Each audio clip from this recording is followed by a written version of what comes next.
So, well, thanks for joining us today on the Productive Podcast. Today, our special guest is Joel Frost. Joel has been an appraiser for 17 years, and he's been a real estate agent for 7 years. So that gives Joel a real unique insight onto how you, the real estate agent, see things, and where he can actually help you understand things from an appraiser's perspective. Would you say that's about right, Joel? Yeah, I think that's right. Yeah, thanks for having me on. Yeah, no, my Exciting to be here. pleasure. Yeah. So just the shameless plug, Productive Agent is powered by Aubrey Home Loans. And so we're going to have a really good conversation today with Joel about appraising what's going on, things and trends and blah, blah, blah. You know how that goes. So Yeah, Joel, thanks for being here. yeah. Um, so I guess, what trends do you seeing in the appraisal industry? I know we talked briefly about, I think you called them non-licensed people doing Yeah. inspections. Yeah. That's kind of one thing I just posted last week on your Facebook group that you have. Right. But yeah, they're starting to do this. It's called a bifurcated appraisal, where essentially you have one guy that goes to the house and then another guy does the back end work where he crunches the numbers and actually puts the value on the house. Right. And that guy, they want that to be an appraiser still. But the first guy going, they're trying to get that to be anybody. Like Right. like a DoorDash, not nothing against people who do DoorDash, but No. um when you have someone going to a house, you've listed and you got a super on there and you've told people I will take care of your house. Or You I'm want trying to buy a house. or you're trying to buy a house, you want the guy going to the house to be licensed. Right. Like I got my fingerprints down with the state. I've had a background check. Like that's the whole point of our licensure program Right. I'm in Utah. licensed. Right. Yeah. Versus now they're just gonna let some guy who I don't know who he is or some gal, I don't know who they are, and they're gonna come to that part. So I guess for me, I don't like it. Appraisers in general don't like this change. I Right. think realtors in general shouldn't like this change. Um, and if I were you, I guess I would just say you can flex. I think realtors are the only industry that can flex and say, "Hey, Right. lender, we're not comfortable with this. Why are you Right. ordering the bifurcated? We'd rather just have an appraisal done." Like Right. I want a licensed person coming to the house. I don't want Right. an To unlicensed inspect the person. property. Yeah, send someone who's licensed to the house. I know they've had the Right. education, background check, fingerprints. Like Right. Especially, yeah. I mean, yeah. It's one thing, the lack of knowledge. It's the other who are they? who is it? Right. Yeah. Do we It's have just their some guy who fingerprints? fut out a form on a website and now he's Yeah. coming Now to your he's entered. house. Now he's got a key box. Yeah. I don't know if they will have key boxes. They might have them and they might try to just have you meet them there to let them in. Ah, yeah. That'd be one way we could slow it down is not have the boards give unlicensed people, Yeah. because I mean, inspectors can get them. They're not really, they may have a business license, but there's no like home inspector's license, Correct. which is kind of I mean, you and I tomorrow, we can print business cards. I can run up to City Hall. It's right up the street from my house. Yeah. Boom. We're home We're inspectors. home inspectors tomorrow, man. Yeah, yeah, Yeah. yeah. And frankly, you and I could probably do it as well as half of them. Yeah, So, some of them. So some of them are really good, but some of them, yeah, I agree. yeah. So, and that's interesting. So, and so how would an agent push back? I mean, I think they would just, if I'm a seller's agent, I would say, because the buyer's agent probably doesn't know what's going on. right. Buyer's agent, Yeah, because the appraiser talks to the listing agent. the loan officer can put whoever they want as the contact for the appraisal. If they Right. put the buyer's agent, sometimes the appraiser is going to look at who the contact is and call the contact. If they do call and it is not and Listing agent. it's not an appraiser, then I would just say, hey, let me call the lender and call the lender and go, no, just get an appraisal. Yeah, the other side of that is you're trying to get a deal done. So where's the balance, Yeah, I think, I get that you're trying to get a deal done. For me, I would just push back. And as soon as they call the schedule, I would say, I'll call you back. Give me 1 sec. And I'd call the lender immediately and just say, hey, I need you to do what you got to do. Step this up to a regular appraisal. Like, right, let's just get someone who we know who's licensed right. in here. To That's what enter I'm the saying. property. To do the Right, appraisal, yeah. Just get one right. guy. One guy saw it. One guy did the appraisal. It's all We're good to consistent with go. each other. Yeah, yeah. Yeah. Yeah, that's They an think interesting they think topic. that this process will speed things up. Actually, that's their point of doing this. Is they think it's going to make it faster. And I don't. Which I possibly it could. could. I just don't. Is it worth it?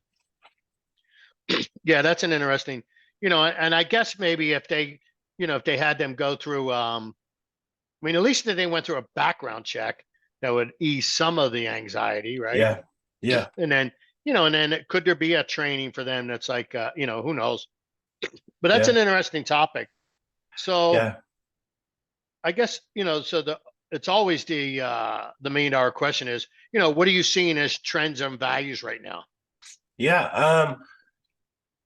I would like right now in Utah. I would say it's probably going up. Like I think if you look at the housing graphs, it's probably Right. it's going up. It's not going up like it was No, it's not a shooting couple of up. years ago, but it's probably trending upward It's not, in other slightly. words, it's not going down. I think it went down, and then now I think it's going back up a little bit. Right. Partially because rates have stabilized a little bit, and then partially just because our seasonal market with people who always want to move in the summer and Right. get their kids into the house by next school year. Right. That crowd is still moving right now. They're still Right. going. So Yeah, I think people have settled into the rates. yeah, Because initially, because I mean, we're really not high rates. We're just no, we're we're relatively high, but we're not really high. You're right. right. What we went through is what we suffered is what they call whiplash. Because rates went Yeah, so high so fast, as a whiplash effect versus really rates aren't really that high. I mean, they're still historically below average. yeah, I agree with So, that. so if you're below average, so it was really the whiplash effect that was the issue. Yeah, And I think people's necks have healed, yeah. Hopefully a little. Yeah. I think they're And not getting there. They're getting yeah, there. not quite as sore as they were. You get people still talking about, oh, it's gonna crash in markets. It's gonna be back down into the fours by December. It's like I think you're being optimistic with those things. So I don't know. Yeah, fives. I mean, you may see some fours, but fives are definitely on the Fives horizon. fives are kind of here right now. I think you can buy yourself into a five right now. So Yeah, you can buy into, right? I yeah, mean, rates have, rates are, they go up and down a couple times a day. yeah, I mean, it's, I get, rate alerts and, notices, because I get the email that says, pricing is suspended. That means they're in the back changing it, yeah. Hey, you I know, gotta apologize. The landscapers at my office are just cutting the yard outside, so that's all it right. might be a little loud for a second. I'm sorry. Yeah. As they go by the window. Yeah, So that's all right. So, it was something, we had our green room conversation with Joel and I, and there was a conversation he came up. So it started out with, as an appraiser, he's been an appraiser for 17 years. And then he went to real estate school and he just assumed real estate agents were trained, in appraising, and, and he said when he went through real estate school, I mean, they kind of gloss over it and talk about the different yeah, appraisal approaches, but they really didn't teach us, to be an appraiser because frankly, we're not. not and yeah, But yeah, but pricing a home is very critical both for the listing side and because if you overprice it, it languishes and then you have to come down later and then you actually come down lower than the real value because it languished. And then, if you're a buyer's agent, you need to be able to help your buyer understand the value. So, I mean, so we need to know that somewhat to some degree. But so anyway, tell us about, so you were kind of yeah. shocked. I mean, not shocked Yeah. is the right word, but I think like my first kind of insight to this was I was an appraiser and an appraisal came in low and this agent was called me like how am I ever gonna overcome this concern? And I was like, well, just put this in the contract. And she's like, what are you talking about? And I'm like, these are your contracts. I'm just an appraiser. Like, I just read contracts. I don't ever write them. And I right, realized, oh man, maybe I have to read a contract on 30, 40 deals a month. Maybe I actually have some expertise in contracts I don't know about. And then anyway, and then I got my license and as soon as I got done, I was like, man, I can't believe how little valuation training realtors actually got. And then they get shoved out on the street and said, great. Go tell people how to sell their homes, and you know how to market it. The how to marketing is really covered. The how to pick a price, it's not covered, but it's very expected. And so Right. I felt like, and this is my controversial statement, that realtors either love me or hate me for. I say I think realtors are kind of lied to. They're told you now know how to value homes, and you really don't. And Actually, so let me clarify that a little better. go ahead, go ahead. Yeah. So, and I tend to agree with you. It's just that real estate license law courses are not meant to teach you everything. They're just meant to give you a license to be supervised by a broker. So the brokers are the ones that have the upper license. They have years of experience, and they have to approve that experience with, transaction counts and whatnot. And so the license really allows you to be supervised by a broker. Yeah. And I would say that probably, I would say the issue lies more in the training, the post license training. Yeah, I agree with that for sure. So that's really, because that's the system, is to be, because if you think about what an agent goes through in license, I mean, because you go through titles, and there's a whole myriad of titles. I mean, it's a fascinating topic, like a life estate. I mean, how cool is it? I mean, rare, you don't run into them often, but every once in a while you do. Yeah. You have that. You go into contract law. There's a lot of that. You have to market a property, and then you have to evaluate. I mean, it's just, you have financing things. You have to be able to, we touch on property taxes, income taxes come into play when you're dealing with real property. I mean, so there's just a myriad of topics that I don't know that without pre-license being, 700 hours, you really can't cram it all in there, Yeah. I mean, and is. I looked at my education as an appraiser, and I saw, and I have like 120, or 150 hours of education just for myself. Almost all of it is either based on ethics or valuation. Right. And it just was shocking for me to go, man, I really know only one aspect of real estate, and that's my license. But realtors are kind of told, yeah, you can do this, you shouldn't do this, and their clients, I get what you're saying, but their clients think, no, No, realtors right. know. No, I Clients agree. think, oh, realtors know. It's like, and so realtors go, oh, I have to act like I know, and they don't really know. And then there's a little bit of animosity between appraisers and realtors. Sure. And I guess my main message is, I think realtors need to call appraisers more, and like ordering an appraisal shouldn't be well, I've never done it before type of thing for realtors. You should have. I feel like if you're not ordering an appraisal or two a year, I don't know. I don't think you're doing it right. Like, there's enough sticky situations where I think realtors should be ordering appraisals, and they're just not. So Yeah, it's always handled by the lender, I mean, unless they're paying cash and somebody wants one, Well, I'm talking about like listing a house. Oh, like I if see. you're listing and you haven't ever called an appraiser, I think you're probably doing it wrong, because there's too many times. And if you get agents to be honest, if they're honest, they will all tell you, yes, I have listed a house where I was only 50-60% positivity that I knew what I was doing On the pricing, you mean? on the pricing. And I still went through it, because what else was I supposed to do? Yeah, no, sometimes you get a listing, and you're like, I'll get the call, when I was a broker, um, what do you call it? How do I, I can't find any comps. Yeah, I'm like, exactly. well, what makes you think I can find them? Yeah, and that's where they're kind of get stuck. Because I mean, once you get past, they can't find any comps. It's a real challenge. Yeah, which is that, and that if you ever get there, that's the point where I think most agents go, all right, muscle through. But I think you should stop and go, look, I don't need this liability. I don't want to waste any more time. If I'm getting 3%, I'll just cover the appraisal, and good to go. Good to go, right? And I think that's what should happen more. I don't think it's done enough. I have agents who call me on half their transactions.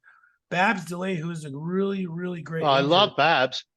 So Babs calls us on a ton of stuff, and it's like, and then talking with Bevs, their opinion is just that I don't need that liability. I just want to do my job. I Right. don't need the liability of the valuation side of things. So I'm just going to hire an appraiser. So there are agents that And big agents who realize this, and they're doing a great job. And that's, I want to applaud that, and then just open the door for people to say, yeah, I do need to maybe educate myself a little more. or just offload the education to an Right. appraiser. Like if I don't want to focus on 17 hours of trying to figure out the value of a house, just hire an appraisal, move on. Right. Right. It takes 10 minutes to hire an appraisal. And the Yeah. thing is, with someone like Babs, I mean, as seasoned as she is, um, if you gave her a house downtown, gave her a brief description and some stats, Yeah. specs on it, she could probably just tell you the Yeah. price off the top of her head. She has that much Definitely. experience. Yeah. And then she's hiring it out.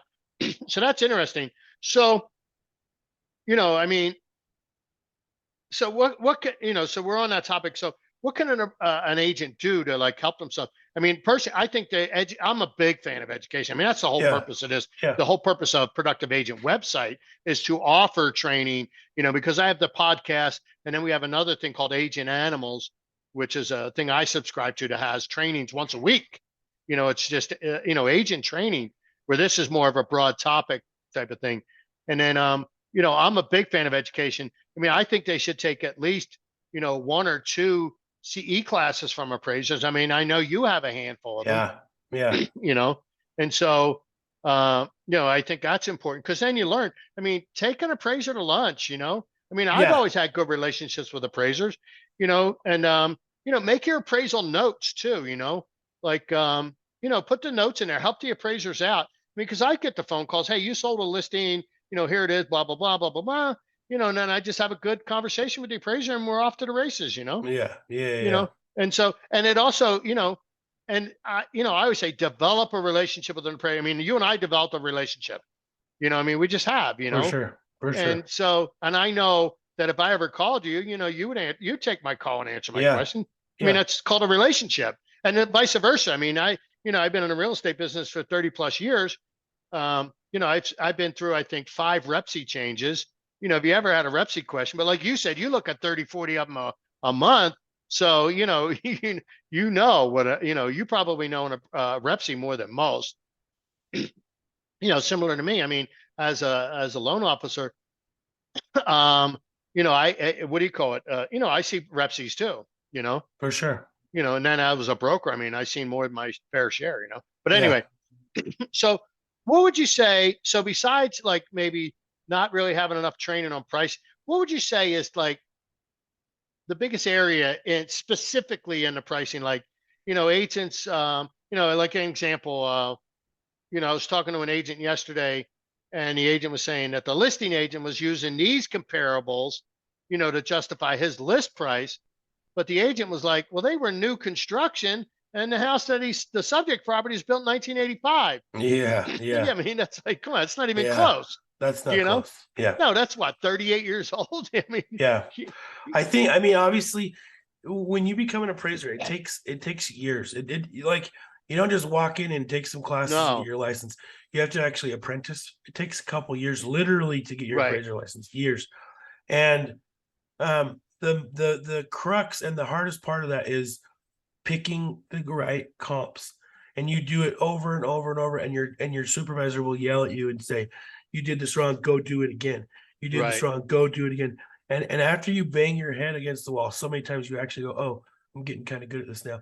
And so it like comp selection is It's the part of the beginning of of the it. education. That's the Yeah. linchpin. Yeah. So I teach some classes, and that's why I developed them, is because I'm like, okay, these realtors need to see what regulations appraisers have on them, because a lot of times the comps in the appraisal, I don't love them, but I have to put them in because the lender's going to want this comp for whatever reason, or this comp for whatever reason. Right. So there's a lot of that too that I want to teach you about, and how you can kind of incorporate some of that into what you're doing, but as a real estate agent. But just picking and knowing you don't, is it ever okay to use new construction on a 1985 home? Maybe I could see a scenario where it could be. In general, I wouldn't do it. In But if you general, I would had, stay away from it. but if you had 38 years in between, I mean, Eh, you tell me there there, aren't no comps in between? what I'm saying is there is a scenario. It's just very few where I Right. It's would do rare. that. It's Right. rare, and I'd have to hear the reason why that person Right. did that. Yeah. It's got to And pass a straight maybe face it test. makes sense, but for the most part, I would not use that comp Right. personally. So I think what agents do is, the seller tells them what price they have in mind, and I think the agent chases the price they rather chase the than price rather than chasing the market. right. They're Yeah. they're trying to figure out how to get to that price. That's I think exactly right. I think that would be the biggest issue, right? My opinion. And in appraising day one, you learn your trainer tells you don't ever chase the price. You Right. chase the best comps, and those will indicate what your opinion of the value should be. Right. You don't ever, You don't chase the ever go price. you don't expand your search to 2 miles because the contract's 800 and the only thing at 800 is 2 miles away. Right. You expand 2 miles if You there's don't have a any feature comps. about this house Right. that you needed to go out 2 miles to bracket or incorporate some market feature that this house had. But you don't go just for price. And so you're right. You're spot on with that. People chase price, and you should never chase price. Right. Yeah, and I think that happens a lot. Yeah. So what other myths that you hear? Like Okay. I think we're probably short on time, and I have about 50 of them. But let me tell you one. Can the realtor talk to the appraiser? oh yeah, that's And yeah. you know that. But every class I teach, I have people going. At least half say no. I thought I couldn't. I thought I couldn't talk to him, and I just say, You the can't only coerce an appraiser, but you can talk to them. the only thing guiding a realtor's conversation with the appraiser is your code of ethics. You can't have an unethical conversation with me. Right. You can't say, "Hey, if this appraises at the contract price, I'll kick you an extra $5,000." That's unethical. Right. You can't say, "If this doesn't appraise at the contract price, I'm going to turn you into the state." Right. That's unethical. You can't say, "Hey, here's my comps. Right. Here's what I did. That I picked." Well, And there's one across the street, and it sucks, and this is why it sucks. Even though it's across the street, we didn't like it because of this. And tell me that. That's what I want to know. So right, because the agents are, they're boots on the ground. They got their finger on that particular listing. For sure. And you can tell me that info. You can't be unethical about how you tell me that info, but you can tell me whatever you want. Right. Well, I mean, so here's a good example of why we know it's okay to talk to an appraiser. In a BA scenario, when the appraiser invokes Tidewater, yeah. The appraiser calls the buyer's agent and says, "We're invoking Tidewater. Can you help me? How did what are we doing here?" Yeah. So I mean, that's the appraiser actually reaching out to the agent. Yeah. So yeah, you can have. So I like your definition, as long as it's ethical. Be ethical with it. That's all. But you can have whatever. What I call an adult professional conversation. Yeah. Yeah. Here's what I'm thinking. And so be it. But it can't be conditional. Like you said, the payment can't be conditional. Sure. Bonuses can't be conditional. Yeah, nothing. So excuse me. So what about the one? Because we're starting to see some multiple offers again. Yeah. And so there's the idea that if we have multiple offers and I present you with, I have 5 offers and I give you the cover page, say, of the other 4 offers, I mean, is there any value to that? I don't do anything with those. I just file them. So I don't know that I need them. I don't think it's a bad idea to tell me you have 5 offers. Right. If you wanted to prepare a little statement of offer 1, this much, offer 2, this much, FHA, offer 3, this much with this much concession. Like if you wanted to prepare as one sentence about each offer and give it to me, I'd go, okay, this is their offers. They picked the one I'm analyzing. I'm here for. Right. Okay, that makes sense. Like it it doesn't, I don't know that it goes, it doesn't get doesn't. to the seventh layer of the onion, but it's good for me to know, okay, this is what's happening on the surface here. Well, yeah, because I mean, because it's always the agent's the agent lives in the now and the future, where the Yeah, appraiser lives in the past, right? I for mean, sure, for sure. so I mean, from a just like a market driven thought Yeah, is, if 7 people are trying to buy this house, well then it's at for 20 grand above list, well it's got to be worth that. You know yeah, what I mean? That's just a kind of natural market thinking. But your world is, you live in the comps. I mean, it's yeah. just so, I mean, that's a challenge. I'll say this though. We do live in the past, like you said, and I agreed with you. Only that. Not like historical past. I Yeah, mean, yeah. a comp that I closed know. yesterday is the past. Exactly. But the trend is still alive. Right. Appraisers should be reflecting trends in their appraisal. And right, So right, if the market's gone up 10% over the past 6 months, and I use a comp from 6 months ago, I should say that comp I need to adjust it up 10% because the market's gone up 10%. right, And so when I do that, it's kind of catching up. So right. I get what you're saying. So I agree and slightly disagree, but mostly agree with what you're saying. Yeah, I mean, it's because they're two different. I mean, Yeah. I always say here's the problem. The way I see the problem, you know, appraising is an art, not a science.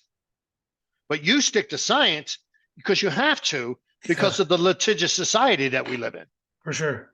I mean, you can't go in there and say, you know, I, you know, well, I think, I had an artistic vision, Yeah. and I mean you could, I mean, theoretically, but Yeah. you're not going to defend yourself in a court of law. Let me go back to your question. Your question. Does it help to give me your multiple offers? Uh there's a point where it really just doesn't matter at all. And let me give you an example. If you listed at 400,000 and you had 10 offers and your contract price is now 450, and you and I both know there's no comps at 450, Right. then then this thing's probably going to appraise low because on paper, I don't have anything saying it's worth that much. Right. The But you cash got 10 buyers infusion, that are willing to pay it. they're willing to pay it. They're willing to pay it if the market says it is, but they can't pay it. And then there's one guy who goes, "I have cash, Right. I'll cover it." The cash infusion into markets, that's what makes markets Dries go up. up So comparables. when Yeah. someone says, "Hey, I'll overpay," I don't care, I'll overpay. That's when now that's a comp, and everyone else going forward And they is don't, good. yeah. And they don't have So to have cash for the whole home, just enough cash to just cover the cash to gap. cover the difference. Yeah, yeah, yeah, the gap. So that's why the market went up so crazy over the past couple of years, is because Because people we were had a lot of that. they were covering the gap left and right, dude. Oh man. And I didn't ever feel bad if my appraisal came in low. I was like, I'm low, Doesn't but matter. they already wrote into the contract that There is no appraisal condition. they're cool to pay whatever. So Right. I'll go as high as I can because I know it makes a difference. But at some point, I got to call it quits and say that's my Right. Right. opinion. Yeah. You can only go so far. Right. Yeah, yeah, yeah. So what are some other kind of things you see that would an agent should know that that they really don't?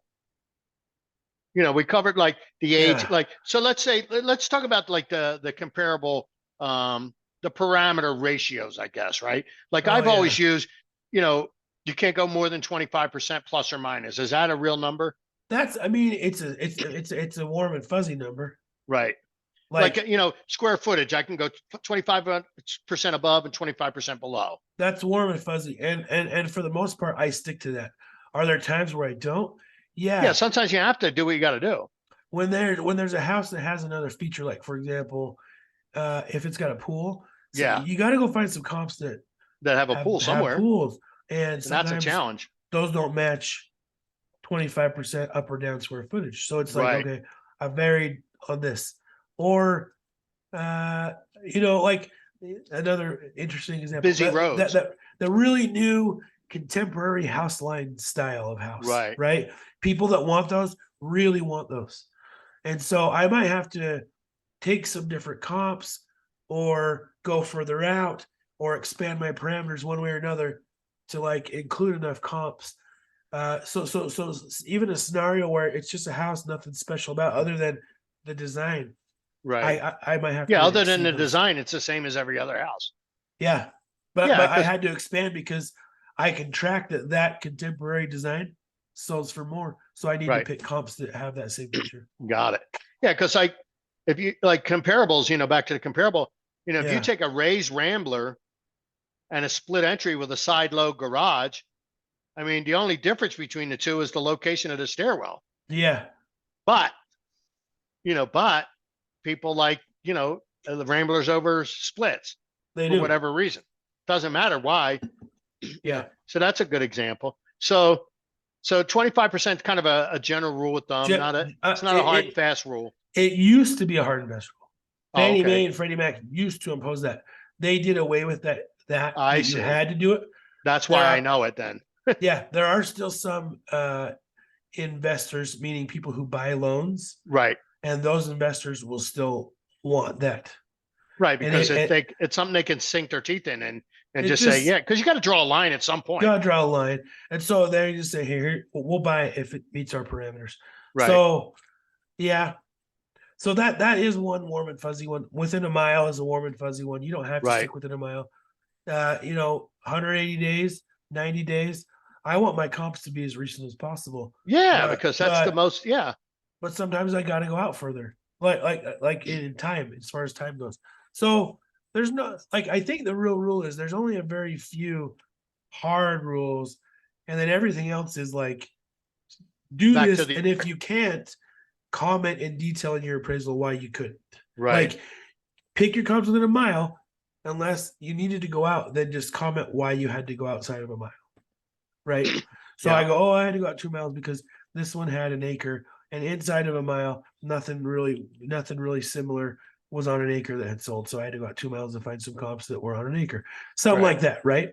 Well, and they are similar. See, because when you get in that kind of land size, you're typically the same kind of socioeconomic level. For sure. Exactly. So I remember years ago, probably about 20 years ago, I had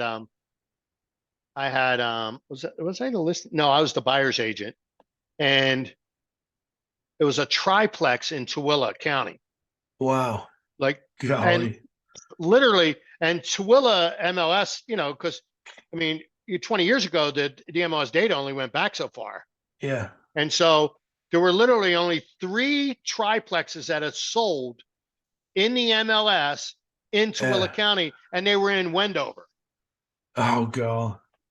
So here, I mean, there's 0 comps. And the appraiser, like right before closing was like, no, we can't do it. He says, well, I can't find any comps. I said, well, I'm not asking you to compare it. I'm asking you to appraise it. He goes, but there aren't any comps. I said, then, figure out where they are. Yeah. So I said, and then finally I just said, look, if you don't want to do it, then don't do it. And this is back when there weren't the AMC. So I just got I literally got a yellow pages and called every appraiser I could out in Tooele. So I finally got a guy on the phone that said, yeah, I'll figure it out. Yeah. And I'm like, you the man, and I said, by the way, we need it by tomorrow. The other guy screwed us over. We're on our deadline, and so it's going to happen. Yeah, and it happened. So he had to use 2s and 4s and then adjust each one and had to do a bunch of them. That's the only way to do that. It's the only way to do that one. Yeah. And the other guy couldn't figure that out. I'm like, I was so frustrated with him. Yeah, some appraisers, they don't like to stick their neck out on stuff they don't know. And what he should have said to you is, hey, man, I just don't know this. I'm not comfortable. I'm not your best option. That should have been the first conversation long before the deadline. Yeah. But he dragged it out and then pulled the rug out a week into it. He stuck his head in the sand hoping it would go away. Yeah. There's times where if I don't know something, like I got asked to appraise a $40 million house one time. It was estimated $40 million. And I was like, I said, I'm not doing it. Like out the gate, I said, I'm not doing it. I'll help you find someone though. Right. And I did. I helped him, but I wasn't touching that. That's way above what I know how to do. Well, how do you appraise it? I mean, there's so many. It's not a comparable appraisal. I mean, there's got to be a cost approach applying. There was cost. He used comps from, I think, Denver. Like it's a wide area when you're spending that much money. So. Okay, when you're going to Denver, that's a lot of because I mean, like you said, it's not Yeah, we're not just pulling neighborhood comps. No, man, that was the brutal. I said I don't even want to touch it. So I mean, you can have $4 million in floor covering. I mean, easily. how do you value that? Yeah. 22 million, or 3 million in chandelier cost, Yeah. I mean, and they have, when they're crystal chandeliers, I mean, it adds value because it's a permanent fixture, Yeah. you know? So anyway, yeah, that's an interesting topic. Yeah. So, but, so I know here's another one we get. It's really common. Go ahead. And I guess it's the busy road, I Busy mean, road. that's always a challenge. I mean, it's a real challenge for agents. Yeah. So how do you guys handle that? Just to frame your question, when the subject property's on a busy road, Right. That's what I mean. Yeah. yeah, when the home I'm appraising is on a busy road, um, I like to pick comps on busy road. I mean, I gotta have at least one or two. Right. I think the big pitfall I see is agents that it's on Well, a busy road they go and inside the neighborhood and they're all higher. yeah, and they don't account for that. Right. And then they send all those comps to me. And I go, look, those are comps. You're right. Those are great. But There's we no have busy to roads. adjust. And so when I go find comps on busy roads and they're all 20, 30 grand less, like that's why I take your comp in the neighborhood and I adjust it down 30 grand. Right. So when you think, well, that was sold for 5, we should be 5. It's like, no, I'd adjust that one down because it's on a busy road. I know that it's the same model. It was built by the same builder back when it was Right. Same built. day. They, same, Yeah. everything's identical. Everything's the same. It's just when I look at busy road and the influence that has on the impact on marketability, I can identify a $30,000 difference. And so that one at 500 adjusts down to 470, Right. which is why my appraisal is 470, which is why I'm below what you're saying.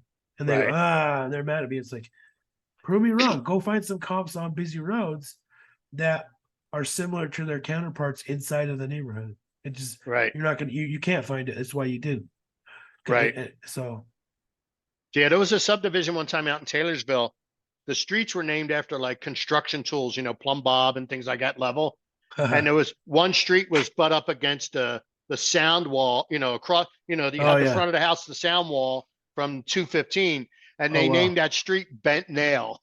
So, that's funny. Because that's it's a pain in the ass. Yeah. That's funny, man. Yeah. I thought that builder had a good sense of humor. That's that funny, developer. Dude. Bent Nail. Yeah. So any other things that are like we could go for hours. Hours, but you had any okay. And that's okay. I mean, we can go. So anyway, well, I guess we can call it quits. I mean, like you said, we can go for hours and we don't want to, neither one of us can. That my schedule won't permit it. Yeah. But if someone wanted to get a hold of you, how would they get a hold of you?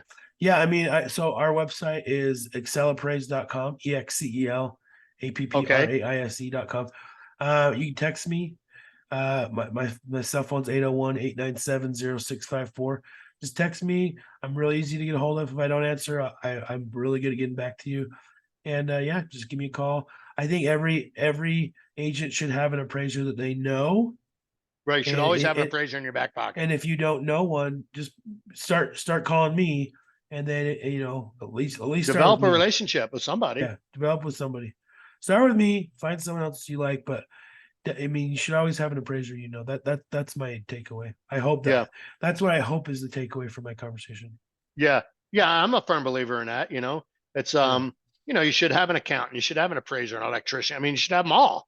Electrician, carpet guy, everything. Yeah. Everything that ever comes up in a house, you should be at least no more than 2 degrees of separation. Yeah.